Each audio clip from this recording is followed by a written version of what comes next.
This is not an imaginary story.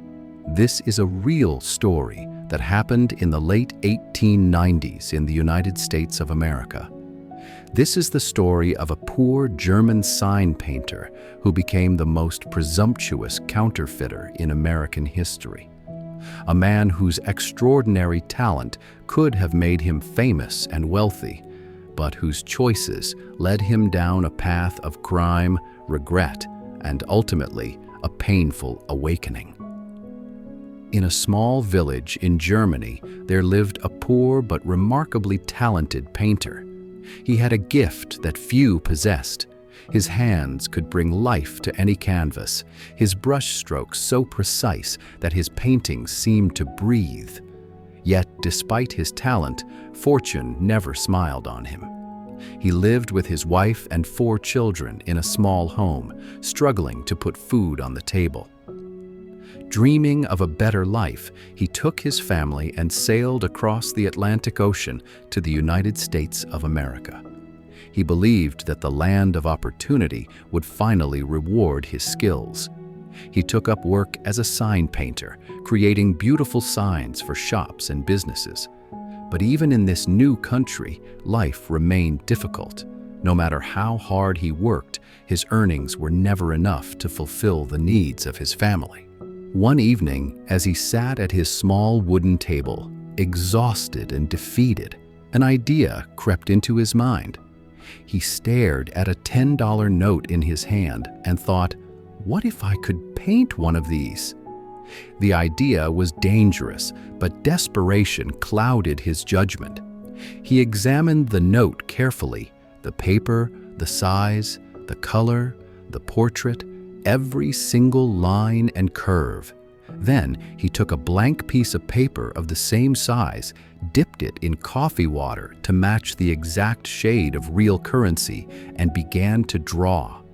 For an entire week, he worked tirelessly, replicating every minute detail by hand: the portrait of Washington, the intricate patterns, the delicate lines. When he finished, he held the note up to the light. It was perfect. His hand-painted replica was so flawless that no one could tell the difference between it and real currency. With trembling hands, he took his counterfeit note to a nearby market. He bought bread, butter, vegetables, fruits, and wine. The shopkeeper accepted the note without hesitation and handed him real money as change. His heart raced. It had worked. This small success made him greedy. He began painting more notes: $10, $20, $50, and even $100. He used these painted bills to buy better food, fine clothes, expensive household items, and eventually a beautiful house. His neighbors began to wonder how a simple sign painter had become so wealthy. When they asked, he would smile and say, "I was once a soldier in Spain. I receive a pension from the Spanish government." Years passed, and his wealth grew, but fate, as it always does, caught up with him. One ordinary day, he visited a vegetable shop, run by a kind woman who knew him well. He purchased some vegetables and handed her a $20 note. She accepted it with a smile and gave him the change. That evening, as she was counting her cash, she noticed something strange.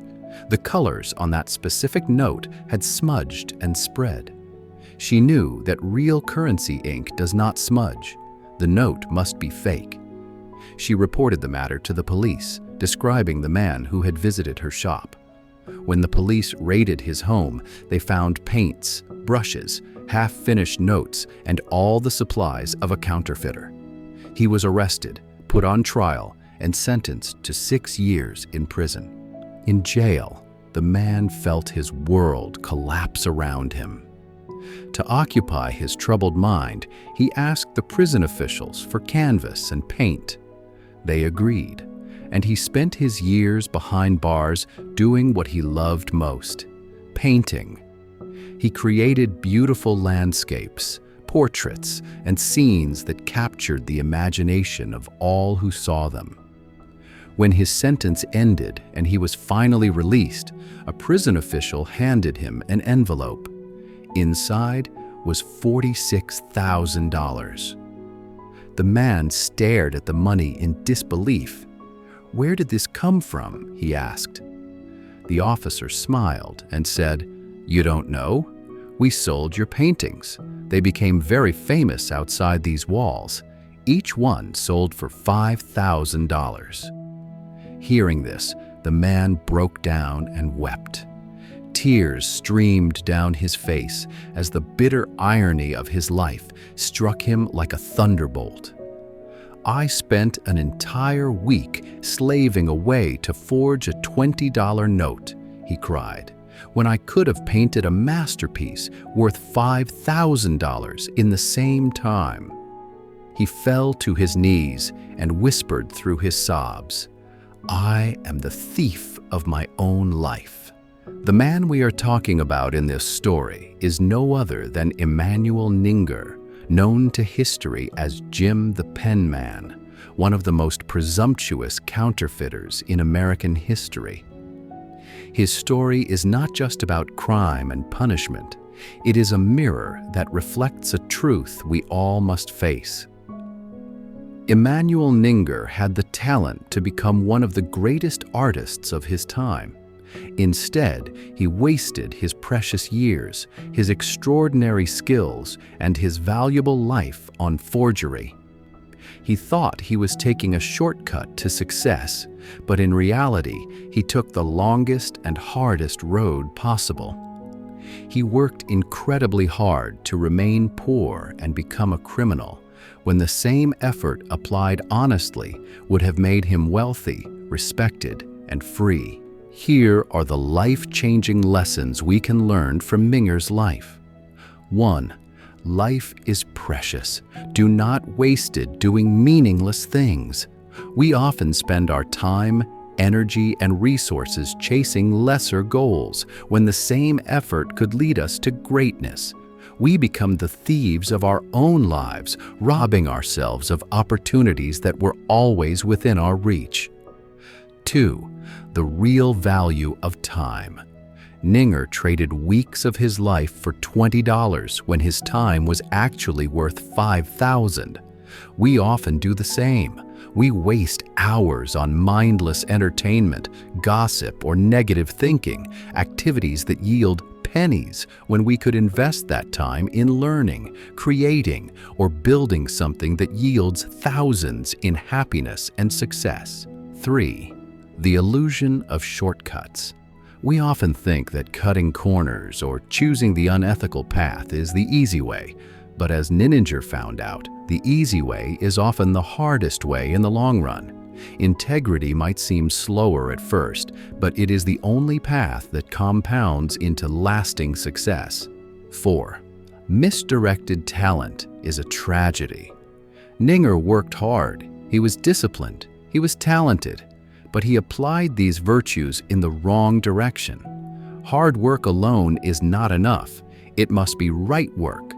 Ask yourself, are you using your skills to build a future, or are you just painting fake money, doing things that look productive but have no real value? 5. We are the cause of our fortune.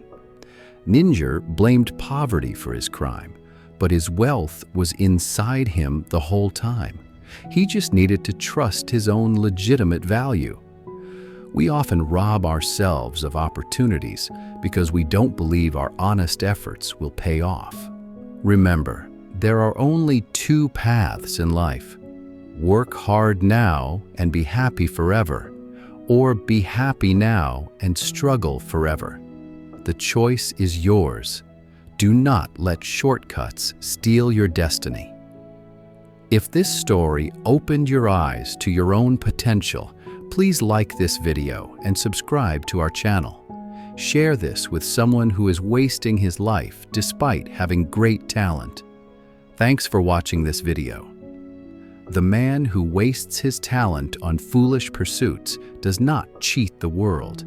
He cheats himself.